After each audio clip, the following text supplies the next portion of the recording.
మైనా stories. అది హైదరాబాదుని ఆనుకొని ఉన్న ఒక ఊరు.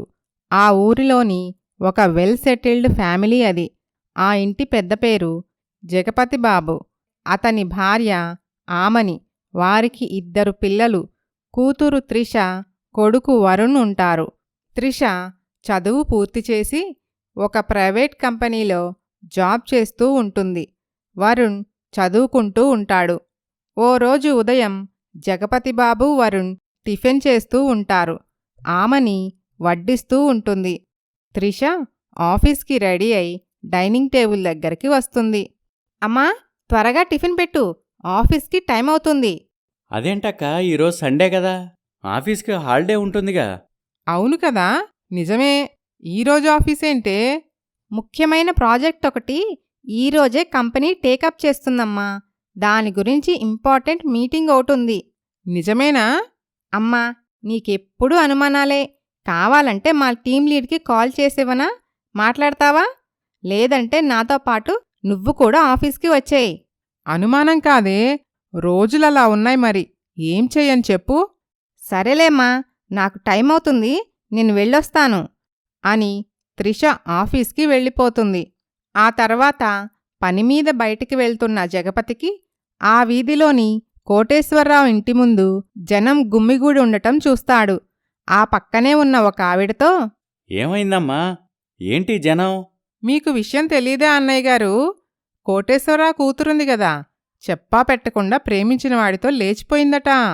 ఆ పక్కనే ఉన్న మరొక ఆవిడ, మరే ఉద్యోగం చేస్తాన్నాన్నా, మిమ్మల్ని ఉద్ధరిస్తాన్నాన్నా అని తల్లిదండ్రికి ముచ్చట్లు చెప్పి వాళ్లని మునగచెట్టు ఎక్కించి సమయం చూసి తుర్రుమంది. ఒక్కగానొక్క కూతురు, పరువు మొత్తం పోయింది. ఇప్పుడు ఊర్లో తలెత్తుకొని ఎలా తిరుగుతారు వాళ్ళు? ఏం చేస్తాం, ఈ కాలం ఆడపిల్లలకి కన్నవాళ్లకంటే ప్రేమ దోమ అంటూ మధ్యలో వచ్చినవాడే ఎక్కువైపోయాడు. అవునవును. అయినా అసలు తప్పు తల్లిదండ్రులదే. ఆడపిల్లలకి ఉద్యోగాలెందుకట? వయసు రాగానే పెళ్లి చేసి అత్తారింటికి పంపించక. నిజమే, ఉద్యోగం ఆఫీసు అంటూ ఈ భాగోతం వెలగబెట్టింది మహాతల్లి. కన్నవాళ్ల గురించి ఒక్క క్షణమైనా ఆలోచించకుండా అసలు అలా ఎలా చేసిందో ఏంటో. అలా ఇరుగు పొరుగు వాళ్లందరూ తలా ఒక మాట అంటూ ఉంటారు. జగపతిబాబు మౌనంగా ఉంటాడు. అతనికి మనస్సులో భయం పట్టుకుంటుంది. ఆ పక్కనే ఉన్న మూర్తి, ఏమయ్యా జగపతి, నీ కూతురు కూడా ఉద్యోగం చేస్తుంది గదూ, కాస్త జాగ్రత్త పడు మరి. చచా, నా కూతురు అలా చేయదు. మా పరువు పోయే పని ఎప్పటికీ చేయదు. బుద్ధిగా బాధ్యతగా ఉద్యోగం చేసుకుంటుంది. అలా అనుకుంటే నువ్వు పప్పులో కాలేసినట్టే. అదేం కాదులే మూర్తి, అందరూ ఒకేలా ఉంటారనుకుంటే ఎట్లా? నా కూతురు ఎప్పటికీ ఇలాంటి పని చేయదు.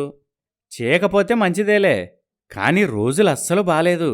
ఈ కాలం పిల్లలు ఉన్నట్టుండి ప్రేమంటారు, పెళ్ళంటారు, క్షణం కూడా ఆలోచించకుండా లేచిపోతున్నారు.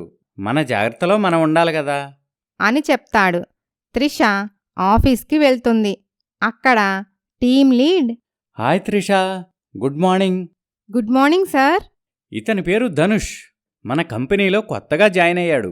హాయ్ ధనుష్ గారు హాయ్ త్రిష గారు అని పరిచయం చేసుకుంటారు. ధనుష్ చాలా అందగాడు. మొదటి చూపులోనే అతని అందానికి అట్రాక్ట్ అవుతుంది త్రిష. సి త్రిష, మన కొత్త ప్రాజెక్ట్లో నీతో పాటు ఇతను కూడా ఉంటాడు. ఇద్దరూ కలిసి ప్రాజెక్ట్ని సక్సెస్ చేయాలి. Okay sir. All the best Dhanush. Thank you sir.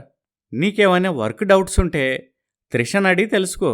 Okay sir అని పరిచయం చేసి టీం లీడ్ వెళ్ళిపోతాడు. వీళ్ళిద్దరూ కూడా ప్రాజెక్ట్ వర్క్లో మునిగిపోతారు. ఆమని కూరగాయలు కొనటానికి కూరగాయల బండి దగ్గరకు వస్తుంది. కూరగాయలమ్మే అమ్మాయి, ఏంటోనమ్మా కలికాలం, ఎప్పుడూ లేంది ఈ కాలం పిల్లలకి ప్రేమలు ఎక్కువైపోయాయి. అవునే, అసలు పిల్లల్ని బయటికి పంపించాలంటేనే భయమేస్తుంది. మరేనమ్మా, చదువుకునే దగ్గర ప్రేమలే, ఉద్యోగాలు చేసే దగ్గర ప్రేమలే, చేసే పని మీద ధ్యాస కంటే వీళ్ళకి ప్రేమలే ఎక్కువైపోయాయి. నిజమేనే, మా కాలంలో ప్రేమ పెళ్ళనేది మేం ఎరగం. కనీసం చెవిన కూడా వినేవాళ్లం కాదు. కానీ ఇప్పుడు ఊర్లో ఏదో ఒక మూల ఈ ప్రేమ గొడవే. మరేనమ్మా, అసలు పిల్లల్ని కనాలంటేనే భయమేస్తుంది. ఒక్కోసారి పిల్లలు లేని వాళ్ల బతికే చాలా నయం అనిపిస్తుంది. అది మాత్రం అక్షరాల నిజమే అని అనుకుంటారు. ఆ రోజు సాయంత్రం త్రిష ఆమె ఫ్రెండ్స్ని కలుస్తుంది. ఏంటే సంధ్య, ఈరోజు నీ ఫోను నువ్వు ఇద్దరూ చాలా ఫ్రీగా ఉన్నారు. రోజూ గంటల తరబడి ఫోన్లో వాయించేదానివి కదా, మరిప్పుడేమైంది? నా బాయ్ ఫ్రెండ్ వాళ్ళ ఊరెళ్ళాడు. అందుకని అతను మళ్ళీ తిరిగి హైదరాబాద్ ట్రైన్ ఎక్కే వరకు ఫోన్లు కట్. పీడ వదిలిపోయింది పో, లేకపోతే పక్కన ఉన్న మా చెవులు చిల్లులు పడేలా మాట్లాడుతూనే ఉంటావు. ఇప్పుడు మీ కళ్ళు చల్లబడ్డాయా? నన్ను చూసి కుళ్ళుకుంటున్నారు మీరు. మాకెందుకే కుళ్ళు? నాలాగా మీకు బాయ్ ఫ్రెండ్ లేడని? అంత లేదులే. ఇంతకీ మీ ప్రేమ విషయం మీ ఇంట్లో వాళ్ళకి కానీ ఆ అబ్బాయి ఇంట్లో వాళ్ళకి కానీ తెలుసా?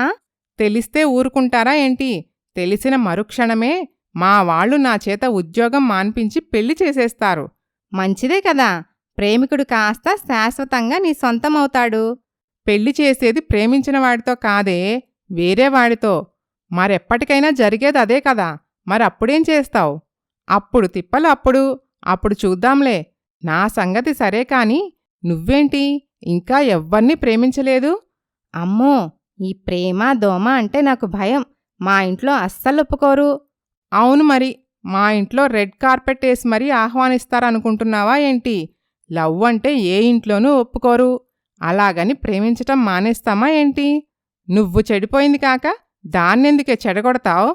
అంటే అదే కారణం అని కూడా కాదు కాని, నాకు నచ్చినవాడు ఇప్పటి వరకు కంటపడలేదు. అది అలా చెప్పు వింటాను. మీ ఆఫీస్లో అబ్బాయిలెవ్వరూ నచ్చలేదా నీకు? నచ్చటమంటే మనిషి బావుంటే సరిపోతుందా?